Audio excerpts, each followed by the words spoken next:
नमस्कार दोस्तों, स्केरी मनोरंजन में आपका स्वागत है। तो शुरू करते हैं आज की कहानी। समंदर जितना गहरा होता है, उसमें छुपे राज उससे कहीं ज्यादा गहरे होते हैं।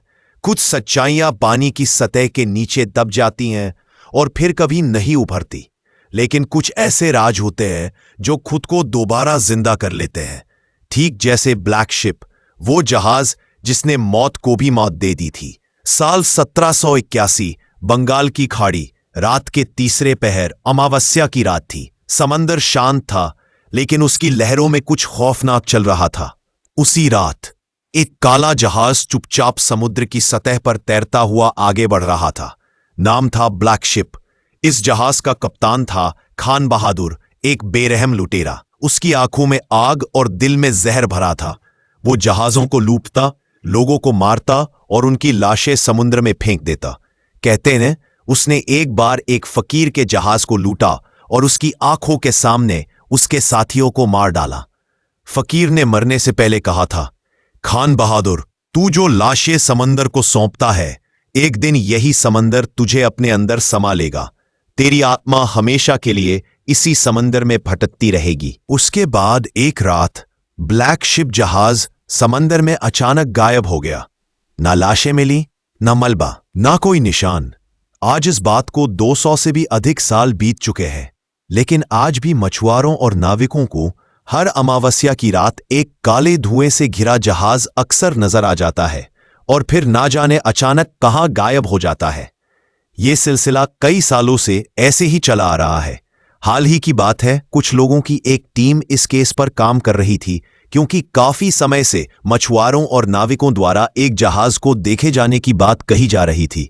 ये टीम 3 लोगों की थी, जिसमें शामिल थे अर्जुन, एक होशियार और जिज्ञासु समुद्री वैज्ञानिक, समीरा, साहसी और तर्कशील तकनीकी विशेषज्ञ, डॉक्टर वर्मा, 58 वर्षीय अनुभवी समुद्री इतिहासकार।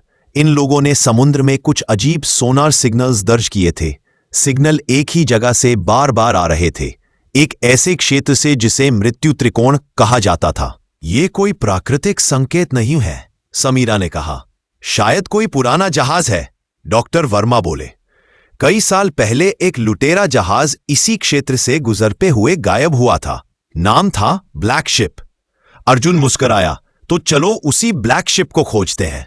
वे तीनों एक शोध पोत में सवार होकर रात में उसी स्थान पर पहुंचे जहां से संकेत मिल रहे थे। जैसे ही उनकी मशीनें समुद्र की गहराई में सोनार स्कैन कर रही थी, एक धुंधली आकृति स्क्रीन पर दिखने लगी। एक पुराना जहाज, लगभग 200 साल पुराना। इतना बड़ा ढांचा, ये जरूर कोई प्राचीन जहाज है, अर्जुन ने कहा। वो तीनों स्कूबा गियर पहनकर समुद्र में उतरे। जैसे ही वे उस जहाज के करीब पहुंचे, पानी अचानक ठंडा हो गया और एक अजीब कंपन महसूस होने लगी। जहाज अब धीरे धीरे सतह पर उठता जा रहा था, खुद ब खुद। जब वे ब्लैक शिप पर चढ़े तो जहाज जैसे सदियों बाद जागा हो। हर जगह धूल, जंग लगे लोहे और टूटी हुई हड्डियां थीं। मगर सबसे डरावनी बात थी, जहाज पर लहराता हुआ एक ताजा लाल झंडा, जो हवा के बिना भी हिल रहा था। रात होते ही सब कुछ बदल गया। समीरा ने अचानक किसी को अपने कान में फुसफुसाते सुना, तू अब हमारे बीच है। डॉक्टर वर्मा को नीचे के कमरे में एक पुराना संदूक मिला। उसमें एक लॉगबुक थी, खान बहादुर की। आखिरी पन्ना अधूरा था। मैंने फकीर की चेतावनी को मजाक समझा, लेकिन अब हर रात मेरी आत्मा इस जहाज से बंधी है। जो भी इसे छुएगा, उसका भाग्य भी मेरे जैसा होगा। जैसे ही उन्होंने वो किताब पढ़ी, जहाज के चारों ओर धुंध छाने लगी। हवाएं तेज हुईं, लाइटें बंद होने लगी और तभी एक भूतिया लुटेरे की परछाई दिखाई दी। आधा जला हुआ चेहरा, कटी हुई गर्दन और हाथ में तलवार। समीरा चीख पड़ी। एक एक करके भूत सक्रिय होने लगे।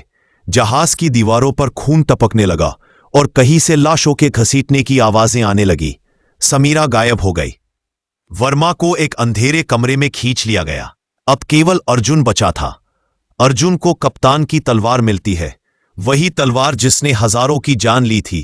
तभी सामने आता है खान बहादुर का भूत, जो बोलता है, इस जहाज से कोई वापस नहीं जाता। या तो तू तलवार समंदर को देगा या अपनी जान। अर्जुन ने तलवार को उठाया और भागा। भूतों से लड़ता हुआ ऊपर डेक पर पहुंचा। समंदर की लहरें अब आसमान तक उठ रही थीं। आखिरी हिम्मत जुटाकर उसने तलवार को समंदर में फेंक दिया। एक जोरदार धमाका हुआ। जहाज की लकड़ियां जलने लगी। भूत चीखते हुए समंदर में समा गए। लहरें शांत हो गईं।